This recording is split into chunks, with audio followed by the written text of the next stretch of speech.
सत्यहिंदी.com में आपका स्वागत है। मैं हूं मुकेश कुमार।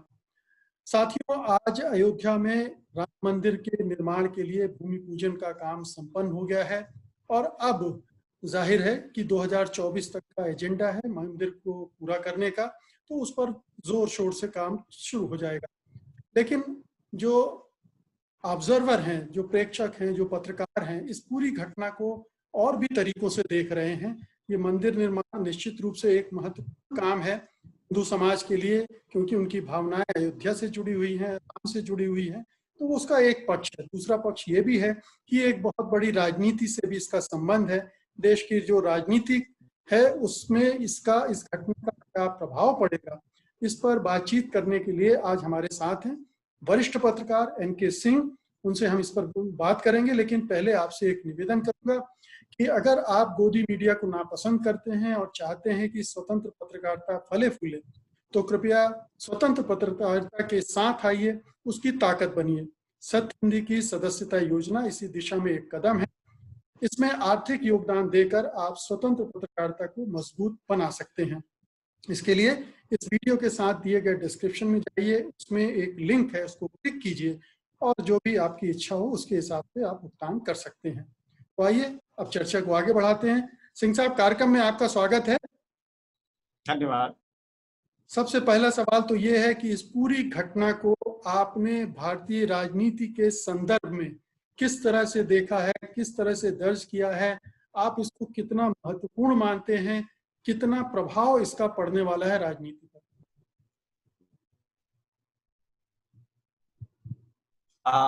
मैं उस घटना का भी गवाह रहा हूँ और उस घटना के बाद मेरी एक स्टोरी थी जो कि 3-4 दिन बाद लिखी थी, और उसमें मैंने वो लेटर लिखा, दिखाया था अपने स्टोरी में। एक अंग्रेजी अखबार में मैं उन दिनों काम करता था, तो उसमें the order that change the course of history, ये उसकी 8 कॉलम की बैनर हेडलाइन थी। और उसमें मैंने दिया ये था कि कैसे सेंट्रल फोर्सेस 6 दिसंबर 1992 को वहां पे पूरी सेंट्रल फोर्सेस खड़ी थी और किस तरह वो अचानक रोक दी गई और किस तरह से उनके पास 80 स्टनिंग ग्रेनेड थे और वो साकेत डिग्री कॉलेज से उनको जाने में 12 मिनट लगते, और जब वो दौड़ के जा रहे थे स्टनिंग ग्रेनेड लेके, तो उसी समय सिटी मजिस्ट्रेट ने आके रोका, कहा कि no, you cannot proceed further. तो उन्होंने कहा आप लिख के दीजिए, क्योंकि CRPC में जो प्रोविजन है उसके तहत राज्य सरकार ही डिप्लॉयमेंट करती है सेंट्रल फोर्सेस का। उन्हीं की मांग पे वो आती है, उन्हीं के कहने से डिप्लॉयमेंट होता है। तो सुधाकर अधिक नाम के सिटी मजिस्ट्रेट ने जो लेटर दिया था, मैंने वो पूरा का पूरा लेटर एज इट इज छाप दिया था, जो मुझे कहीं से मिला था जी।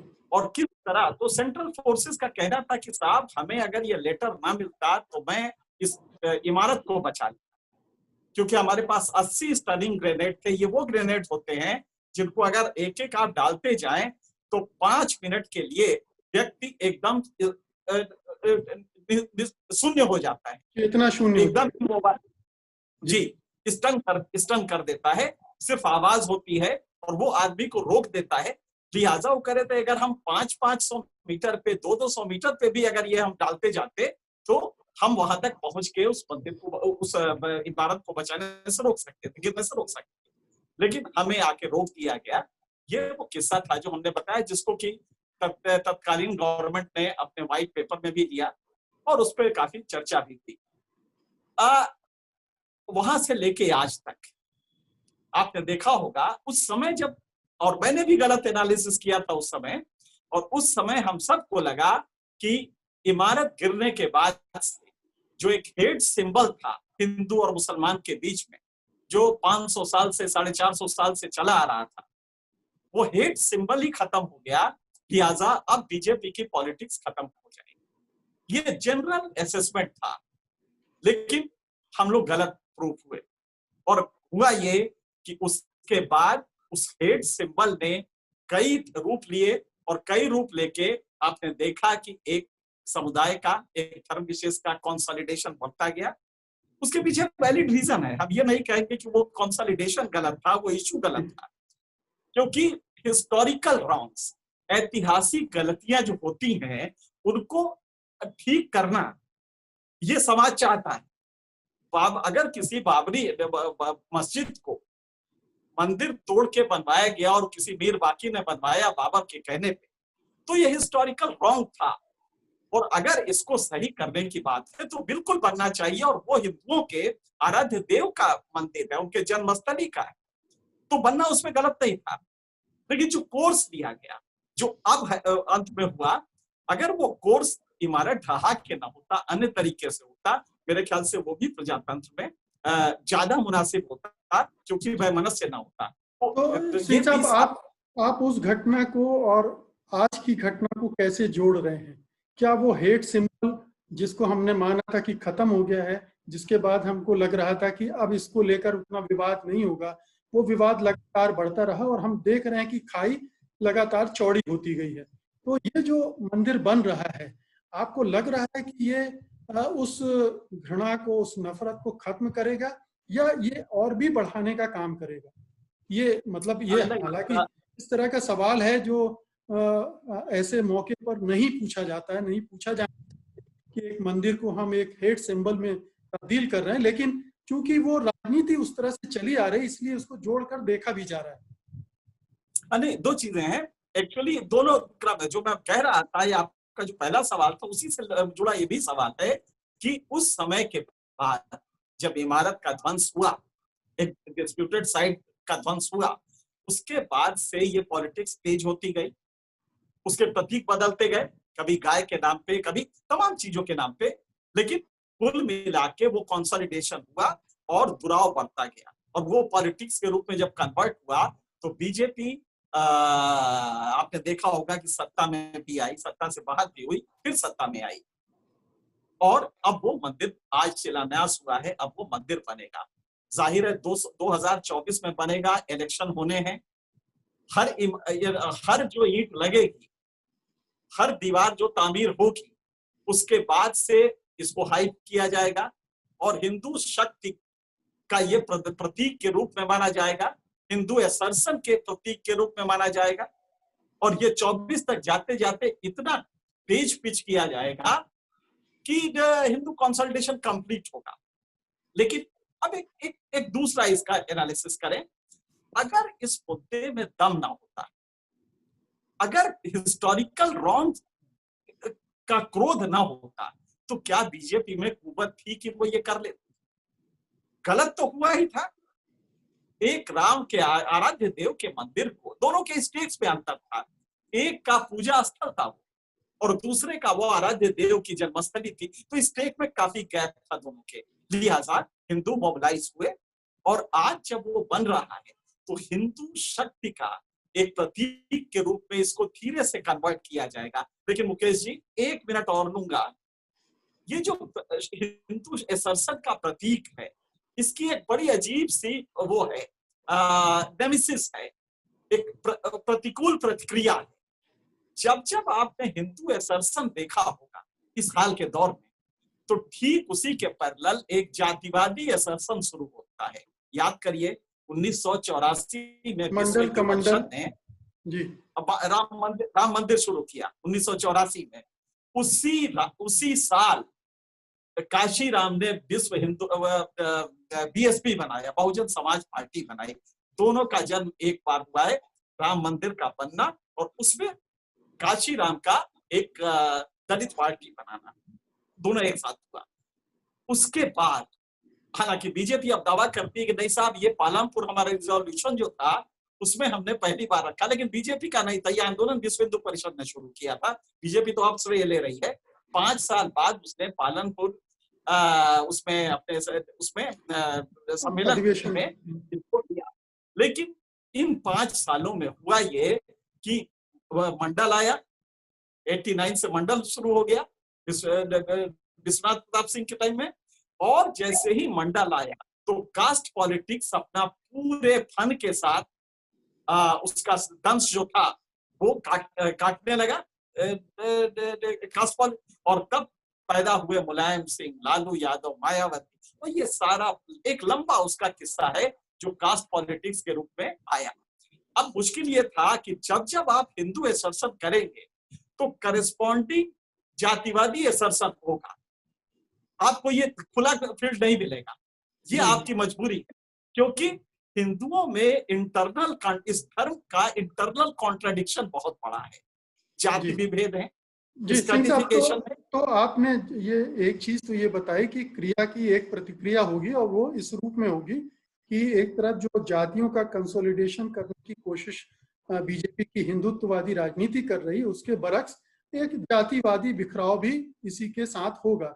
तो ये जो पूरी प्रोसेस है, जो आपने जिसको हिंदुओं का एक कंसोलिडेशन भी बताया, शक्ति का प्रतीक भी बताया, क्या ये एक एंटी डेमोक्रेटिक लाइन पर जा रहा है? क्या ये कंसोलिडेशन अंततः हमें जो बार बार हम लोग चर्चा करते हैं, हिंदू राष्ट्र की बात करते हैं और फिर उससे एक फासीवादी सोच की बात करते हैं, तो क्या वो उस दिशा में ले जाएगा हमको? हम क्या धीरे धीरे, जैसे हमने पहले पिछली बार भी बात की थी कि हमारे डेमोक्रेटिक इंस्टीट्यूशन धीरे धीरे ढह रहे हैं, तो क्या हम उस तरफ बढ़ रहे हैं? बड़ा अच्छा सवाल है, थोड़ा गहरा सवाल है। ये डेमोक्रेसी होती क्या है? डेमोक्रेसी किसी भावना पे अगर उसकी बुनियाद है तो डेमोक्रेसी ढहेगी और वो गलत डेमोक्रेसी होगी। डेमोक्रेसी साइंटिफिक थिंकिंग का नाम। डेमोक्रेसी में आइडेंटिटी पॉलिटिक्स नहीं होती। लेकिन अनफॉर्चुनेटली जो एफपीटीपी सिस्टम है हमारा, first past the post system, इसकी अपरिहार्य परिणति होती है समाज के टूटने में। ये एफपीटीपी की अपनी प्रॉब्लम है, और खास करके उन समाजों में जहां की आइडेंटिटी बहुत सारी है। 3900 हमारी भाषाएं हैं, कितनी जात, करीब इतनी ही जातियां भी हैं, तो आप समझ, उपजातियां हैं, तो आप समझ सकते हैं कि एक नेता को कितना आसान पड़ेगा कि वो आइडेंटिटी को एक बार वो कराए, पहचान समूह बनाए, और उसके बाद उसके रिजर्वेशन की बात करने लगे। आज क्या हो रहा है, शिवसेना को भी रिजर्वेशन की जरूरत पड़ रही है।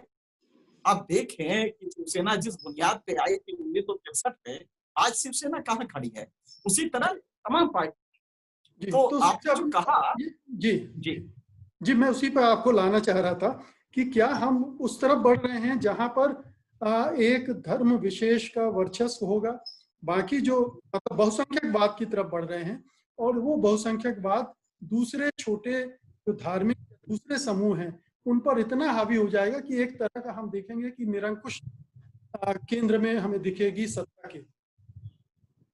देखिए, मेजॉरिटी असर्शन जो होगा तो वो एंटी डेमोक्रेटिक होगा, क्या कोई भी असर्शन होगा। आप क्या समझते हैं, जब ये वो कर रहे थे, माइनॉरिटी अपीजमेंट हो रहा था, तो क्या वो गलत नहीं था? गलत तो वो भी था। जब आपने आर्टिकल 25 में to practice, profess and propagate religion शब्द का यूज किया, और प्रोपोगेट वर्ड पे लाख चिल्लाते रहे लोकनाथ मिश्रा वगैरह सारे लोग संविधान सभा में, और आप जबरदस्ती इसको ले आए, नेहरू का इशारा था तो ये आया। तो अगर वो प्रोपोगेट वर्ड आप ला सकते हैं, तो अगर उस समय वो वैलिड था तो आज उसका रिएक्शन होगा तो इनवैलिड नहीं होगा ना। अगर प्रैक्टिस से लेकिन जब 80% आबादी उस एक संगठित होकर करेगी तो वो ज्यादा खतरनाक रूप में देखने को मिलेगा। खतरनाक होगा, बहुत खतरनाक होगा, और हो रहा है। बिल्कुल सही आप कह रहे हैं, बेहद खतरनाक होगा। पहलू खां, तबरेज, जुनैद, ये सारे लोग जो मारे गए हैं, और अभी आप देख रहे हैं कि कोई बकरीद पे लेके जा रहा था, नॉर्मल चीज था, लेकिन उसको लेके, नॉर्मल मीट को लेके वहां पे कुछ हिंदुवादियों ने, तथाकथित हिंदुवादियों ने उसको मारा पीटा और उसको वो किया। तो ये समझ सकते हैं कि बेहद, अगर और मेजॉरिटेरियन कंसोलिडेशन जब होता है तो उसका खतरा ज्यादा व्यापक और बड़ा होता है। अब यही है कि अगर आप ये कर रहे हैं तो करस्पॉन्डिंग जातिवाद सर उठाएगा ही उठाएगा। बेहतर तो ये होता, अच्छा ये आप करते क्यों हैं? क्योंकि हिंदू धर्म के अपने कॉन्ट्राडिक्शंस अंदर हैं। आपने दलित को आज तक आत्मसात नहीं किया। गुजरात में आज भी हर महीने, हर हफ्ते दलितों की पिटाई हो रही है। किसी यूपी में दलित घोड़ी पे नहीं चढ़ सकता। आपने 3 घटनाएं हाल के दौर में देखी कि दलित घोड़ी पे चढ़ा, उसके बाद ठाकुर साहब ने ऊपर से चला दिया गोली। ये अलीगढ़ का किस्सा है, फर्रुखाबाद में हुआ। तो इंटरनल कॉन्ट्रडिक्शन को आप संघ से जरूरत क्या थी? बहुत अच्छा है, आप करिए, हिंदू राष्ट्र बनाए, कोई दिक्कत नहीं है। अगर हिंदू को आप ये मानते हैं कि जीवन पद्धति है, जीवन शैली है और इसमें सर्वधर्म समाहित हो सकते हैं, जैसा आज बड़ा अच्छा कहा सरसंघ चालक ने।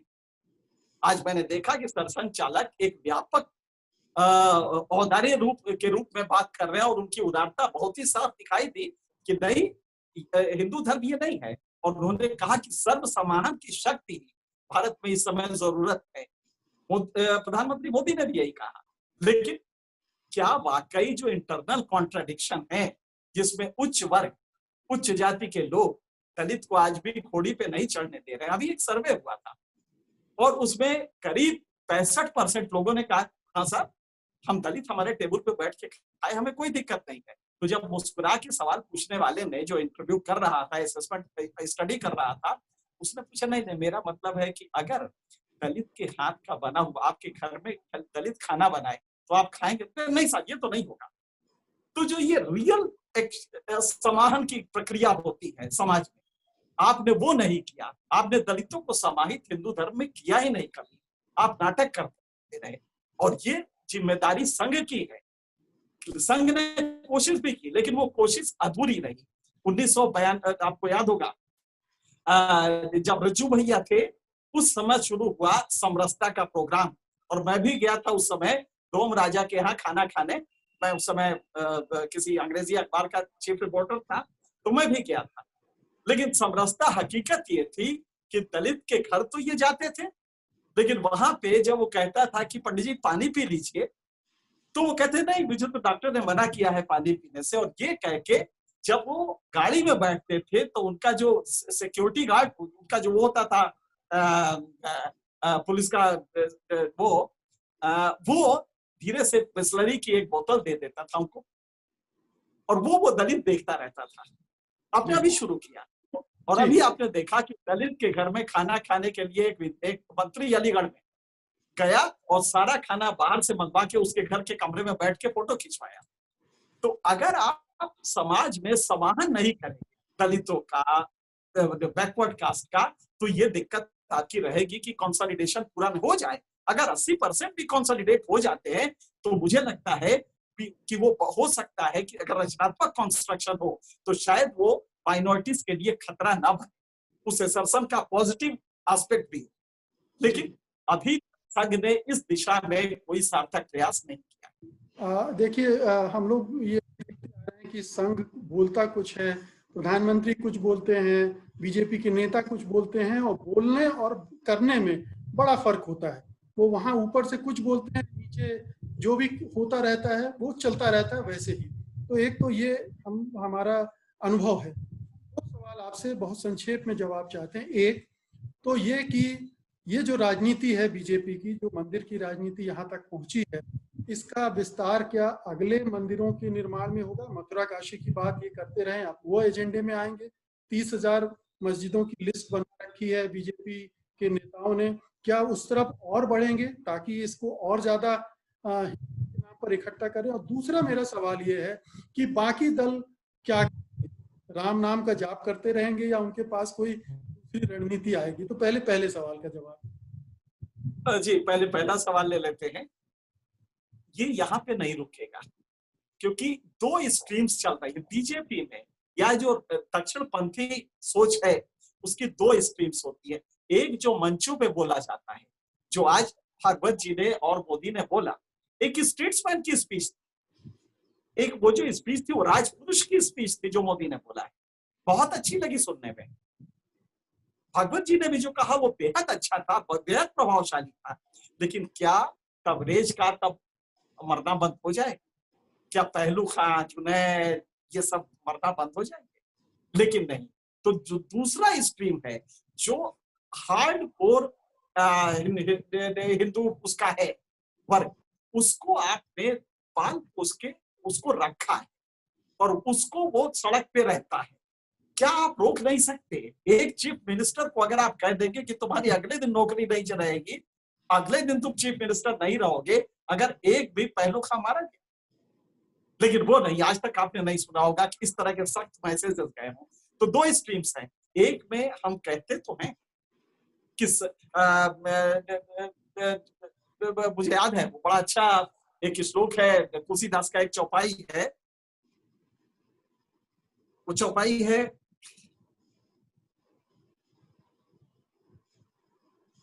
पैर न कर काहू से कोई, राम प्रताप विषमता खोई। राम का प्रताप ऐसा होता है कि उसमें विषमता नहीं रहती और कोई किसी से बैर नहीं करता। तो वही राम का प्रताप अगर आ जाए, और प्रताप है, अगर आपके नाम पे 35-38% वोट मिलते हैं तो राम प्रताप की कमी नहीं है। लेकिन क्या वो राम प्रताप से ये विषमता कम हो रही है? वो विषमता क्या आप कम नहीं कर सकते? आज तो तमाम राज्य आपके हैं जहां हो रहा है। गुजरात किसका है? यूपी किसका है? तो क्या चीफ मिनिस्टर पे सख्ती नहीं की? और एक चीफ मिनिस्टर जिस दिन चाह लेगा, कोई पहलू खान मरेगा नहीं, कोई तबरेज मरेगा नहीं, कोई अखलाक मरेगा नहीं। तो मुझे लगता है समय बहुत सीमित है, समय बहुत सीमित है। अगले जो मेरा दूसरा सवाल था कि विपक्ष की राजनीति का क्या होगा, वो एक तरह से ट्रैप में फंस गई है, वो निकल नहीं पा रही, क्योंकि ये बहुसंख्यक समाज की जो राजनीति चल रही है वो बीजेपी ने एक तरह से अप्रोप्रिएट कर ली है, उस पर कब्जा कर लिया है, और अब उससे लड़ने का कोई तरीका नहीं दिखा। तो प्रियंका गांधी, राहुल गांधी राम की महिमा तो गाते हैं, लेकिन उससे आगे नहीं जा पाते हैं, क्योंकि उसके आगे का रास्ता उनको पता नहीं, क्योंकि वो रास्ता जैसे बीजेपी वहां खड़ी है। मुकेश जी, अगर 55 साल आप आजादी के नाम पे राज कर सकते हैं, अगर छद्म धर्मनिरपेक्षता, स्टूडियो सेकुलरिज्म के नाम पे आप ये सब कुछ कर सकते हैं, तो बीजेपी के पास तो भी बहुत टाइम है। अभी तो मंदिर बनना शुरू हुआ है, क्यों नहीं करेगी वो? गलत क्या है? गलत है वो अलग बात है, उसका नैतिक पक्ष गलत है वो अलग बात है, लेकिन कांग्रेस ने क्या किया? वो भी तो ये स्टूडियो सेकुलरिज्म करके यही कुछ करती है। मैं सवाल ये कर रहा था, मेरा सवाल ये था कि इनके आगे की राजनीति क्या होगी? आगे वही कह रहा हूँ। अब मजबूरी ये है कि रोक आके कांग्रेस को ये कहना पड़ेगा। राहुल गांधी ने आज ट्वीट किया और राम का नाम लिया। उनके पिताजी ने 5 बार राम राज्य का नाम लिया था जब वो अयोध्या गए थे 1989 में, जब शिला पूजन के लिए गए थे। तो आप समझ सकते हैं कि ये अब कांग्रेस की जो मेन स्ट्रीम पार्टी है उसकी मजबूरी होगी कि वो लाइन में आए। जैसे ही लाइन से हटेगी, अब उसके हाथ में माया विलीन राम वाली स्थिति हो जाएगी, तो वो ये करेगी। जातिवादी जो तत्व हैं वो सर उठाएंगे ज्यादा तेजी से। तो जैसे जैसे ये कंसोलिडेशन होगा, जातिवाद बढ़ेगा और कांग्रेस को अब मजबूर होकर इस फॉर्मेट पे आना पड़ेगा। आके कितना करती है अलग बात है। हाँ, अगर आप ज्यादा दिन इसका करते रहे तो ये उन्माद ज्यादा दिन चलता नहीं है। किसानों को उनका दाम चाहिए उपज का, बुरी हालत में है किसान। उसी तरह गरीब, उसको इलाज नहीं मिल रहा है। तो मुझे लगता है कि अगर विकास को गौण करके आपने ज्यादा दिन इसको करना चाहा तो ये फेल होगा, और मुझे लग रहा है कि इसके फेल होने की स्थिति बनने लगी। स्थिति बनने लगी, आप ये किस आधार पे कह रहे हैं? जो आर्थिक संकट खड़ा हो रहा है उसकी वजह से, कोरोना संकट में फेलियर है उसकी वजह से, समाज में जो विभाजन कई तरह के पैदा हो रहे हैं, टकराव पैदा हो रहे हैं, कानून व्यवस्था की स्थिति बिगड़ने, इन सब की वजह से ये जो परिवर्तन आप देख रहे हैं? आप सारे नाम तो ले ही लिए हैं, और इसकी वजह से होगा ये कि ये जो उन्माद होता है ना, ये जो इमोशन बेस्ड पॉलिटिक्स होती है, इसकी मियाद होती है। आप देखिए मायावती का बेस कम होने लगा है, क्योंकि उसमें जब टेंजिबल रिजल्ट नहीं मिलेगा तो धीरे धीरे उससे उदासीन होने लगता है मन। तो हमें लगता है कि शिक्षा बढ़ रही है, तर्क शक्ति बढ़ रही है, लिहाजा राम मंदिर का हाइप बहुत होगा। हर तीसरे दिन एक फोटो आएगा अखबारों में, मीडिया में, और खास करके गोदी मीडिया में। लेकिन अब जनता धीरे धीरे ये मानने लगी कि नहीं, राम से पेट नहीं भर रहा है, राम बहुत अच्छे हैं, आराध्य देव हैं, उनकी पूजा की जानी चाहिए। लेकिन पूजा भूखे भजन न हो ही गोपाला। लिहाजा वो जो है, अगर आपने उसको गौण रखा तो एक स्थिति आएगी जबकि ये आपका ज्यादा दिन चलेगा नहीं। इसलिए पैरेलल आपको डेवलपमेंट करना ही पड़ेगा। मंदिर बनवाइए, हर दूसरे दिन उसका फोटो खिंचवाइए, लेकिन वो गरीब का जो राशन है अगर वो नहीं मिल रहा है, अभी आपने देखा कि मध्य प्रदेश में 80 लाख फर्जी राशन कार्ड हैं। अगर इस करप्शन को आप नहीं खत्म करेंगे तो ज्यादा दिन ये चलता नहीं। फिर आपको या तो कोई दूसरा इमोशन लाइए, कोई दूसरा राम मंदिर लाइए, और बहरहाल डर ये है कि आपके पास अभी काशी मथुरा पड़े हुए हैं, तो अगली कोशिश उधर हो सकती है, जो आपका सवाल था। तो मुझे अभी भी डर है कि ये कोशिश भी हो। जी, तो अभी जो भूमि पूजन से शुरू हुआ है उसे आप मंदिर निर्माण की राजनीति को का अंत न देखें। उसमें अभी उसके बहुत सारे पहलू, बहुत सारी परतें खुलेंगी और विपक्ष को अपनी राजनीति को नए सिरे से परिभाषित करना पड़ेगा, अपने को री इन्वेंट करना पड़ेगा। इस दूसरी चुनौतियां आ रही हैं उसमें वो अपने आप को कैसे खड़ा करती है। लेकिन ये जो मुख्य बात है कि उन्माद की राजनीति बहुत दिन चलती है और विवेक की राजनीति अगर वापस आई तो फिर से हमें वो जो बुनियादी सवाल हैं हमारे जीवन के, हमारे समाज के, हमारे देश के, उन पर विचार शुरू होगा और निश्चित रूप से तब फिर एक बार पटरी पर राजनीति लौट सकती है। बहुत बहुत शुक्रिया सिंह साहब इस खूबसूरत बातचीत के लिए। आपने बहुत ही बेबाकी से और बहुत सधे ढंग से उन बिंदुओं पर अपनी राय रखी है जिन पर बहुत कम लोग बात कर रहे हैं और इस तरह से बात कर रहे हैं। बहुत बहुत शुक्रिया आपका। धन्यवाद। धन्यवाद मुकेश जी। सत्य हिंदी के और वीडियोस को देखने के लिए हमारे YouTube चैनल को सब्सक्राइब करें और सीधे नोटिफिकेशन पाने के लिए बेल आइकन दबाएं।